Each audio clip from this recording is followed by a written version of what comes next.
Hello friends, welcome back to my channel the masters guides. I hope आप बहुत अच्छे होंगे। सीटेट की तैयारी जोरों शोरों से चल रही होगी।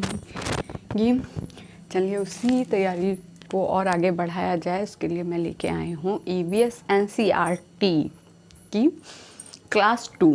क्लास फर्स्ट में आपने जैसा पढ़ा कुछ जानवरों के बारे में कि वो कैसे होते हैं, क्या करते हैं, उनका नेचर कैसा होता है। अब आगे हम आपको बाकी और जानवरों के बारे में पढ़ाएंगे जो कि आपको पता होगा कि सीटेट में 1 नंबर जानवरों से रिलेटेड पूछा जाता है, 1 नंबर का क्वेश्चन। तो चलिए देखते हैं, देर नहीं करते हैं अपने नए टॉपिक को। स्लॉथ एक जानवर का नाम है जो एक तरीके का भालू होता है। देखने में भालू जैसा प्रतीत होता है, पर ये भालू नहीं होते हैं। स्लॉथ दिन में करीब 17 घंटे पेड़ों से उल्टे लटक कर मस्ती से सोते हैं। स्लॉथ सप्ताह में 1 बार शौच करने के लिए पेड़ से नीचे उतरते हैं। स्लॉथ जिस पेड़ पर रहते हैं उसी के पत्ते खाकर अपना पेट भरते हैं। 40 वर्ष के अपने जीवन में यह केवल 8 पेड़ों पर घूमने की तकलीफ उठाते हैं। ये स्लॉथ होते हैं। स्लॉथ भालू नहीं होते हैं, परंतु ये दूर से देखने में आपको भालू जैसे लगेंगे। ये बहुत आलसी हैं होते हैं। बाघ, दूसरा जानवर है बाघ। बाघ अंधेरे में भी हमसे 6 गुना बेहतर देख सकते हैं। 6 गुना बेहतर देखते हैं अंधेरे में भी। बाघ की मूंछें हवा में हुए कंपन को भाप लेती हैं, जिससे उसे शिकार की सही स्थिति का पता चल जाता है। अंधेरे में रास्ता ढूंढने में बाघ को मदद कर मिलती है। जो बाघ की मूंछें होती है, आपने देखा होगा, वो क्या होता है, कंपन, हवा का कंपन भी भाप लेती हैं। इसीलिए मतलब जो शिकार होता है उसको बहुत अच्छे से ढूंढ लेते हैं।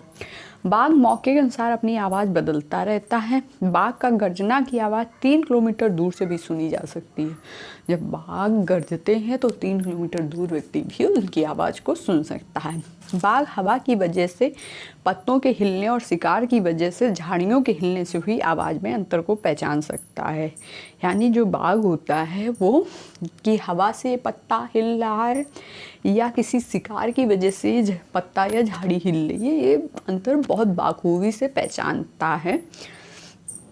बाघ के दोनों कान बाहर की आवाज़ों को अच्छे से सुनने के लिए अलग अलग दिशाओं में बहुत ज़्यादा घूम सकते हैं। जो बाघ के कान होते हैं वो क्या होता है कि वो आवाज़ों को सुनने के लिए अलग अलग दिशाओं में बहुत ज़्यादा घूम सकते हैं। Jim Corbett national park Uttarakhand में है, सबको पता है होगा, नहीं पता तो जानकारी है कि Jim Corbett national park Uttarakhand में है। घना पक्षी बिहार राजस्थान के भरतपुर ज़िले में है। सपेरों को कॉल बेलिया भी कहते हैं। जो सपेरे होते हैं सांप पकड़ने वाले, उनको कॉल बेलिया भी कहते हैं। अगर क्वेश्चन पूछा जा सकता है कॉल बेलिया कौन है, तो कॉल बेलिया जो सांपों को पकड़ने वाले होते हैं यानी सपेरे, वो होते हैं। नागगुफन ऐसे डिज़ाइन, रंगोली, कढ़ाई, दीवारों को सजाने के लिए सौराष्ट्र, गुजरात और दक्षिण भारत में प्रयोग किए जाते हैं।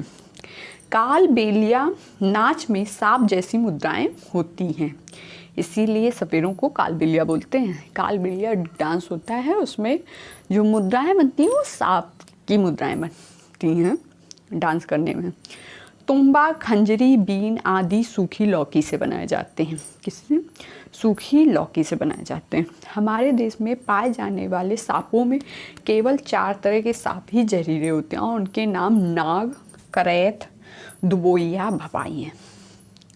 मतलब 4 तरह के सांप सिर्फ जहरीले होते हैं, बाकी सांप जहरीले नहीं होते। नाग, करैत, दुबोइया, भपाई। सांप जब किसी को काटते हैं तो उनके 2 खोखले जहर वाले दांत से दूसरे व्यक्ति या जानवर के शरीर में जहर चला जाता है। जो सांप के 2 दांत होते हैं खोखले, उससे क्या होता है, जैसे उन्होंने दांत से पकड़ा किसी शरीर को, तो उससे दांत में जो जहर होता है, खोखले दांत हो, वो जहर उसके शरीर में चला जाता है। सांप के द्वारा काटे हुए व्यक्ति को सीरम नाम की दवा दी जाती है, जो सांप के जहर से ही बनाई जाती है। कौन सी दवा दी जाती है? सीरम नाम की। सीरम नाम की दवा सांप के ही जहर से बनाई जाती है, तभी कहा गया जहर को जहर ही मारता है। उड़ीसा के कालाहांडी जिले में सबसे अधिक चावल पैदा किया जाता है। कहाँ पे चावल सबसे अधिक पैदा किया जाता है? उड़ीसा के कालाहांडी जिले में। आतेपुरम जिला आंध्र प्रदेश में है। भारत के विभिन्न प्रांतों में आम पापड़ को अलग अलग नाम से पहचाना और पुकारा जाता रहा है। हिंदी में अमावट, बंगाली में आमसोटू, असम में आमटा, तेलुगु में मामिंडी तंदा, मराठी में अम्बावड़ी। तब तक के लिए बाय बाय। नई क्लास देखने के लिए हमारे वीडियो को लाइक एंड सब्सक्राइब करते रहिए।